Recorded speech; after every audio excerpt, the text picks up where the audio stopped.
మన ఛానల్‌లో నేను పెట్టిన వీడియోస్‌లో బాగా వైరల్ అయింది జొన్నలతో చేసిన ఫుడ్ ఐటెమ్సే అండి.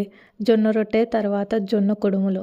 ఇంతవరకు యూట్యూబ్‌లో అయితే లేదండి. నేను కూడా సెర్చ్ చేశాను. పాతకాలంలో చేసుకున్న ఈ జొన్న కుడుముల్ని ఎలా చేసుకోవాలో చాలామంది రిక్వెస్ట్ చేశారు. రెసిపీ పూర్తిగా చూపించరా అని.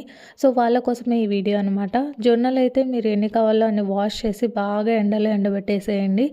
బాగా ఎండిన తర్వాత ఇక్కడైతే నేను మెజర్మెంట్ లాగా చూపిస్తున్నాను. పడి అంటాము. ఇక్కడైతే ఒక పడి ఈజ్ ఈక్వల్ టు 1.5 కిలో అనమాట. ఒక పడి జొన్నలనైతే తీసుకున్నాను.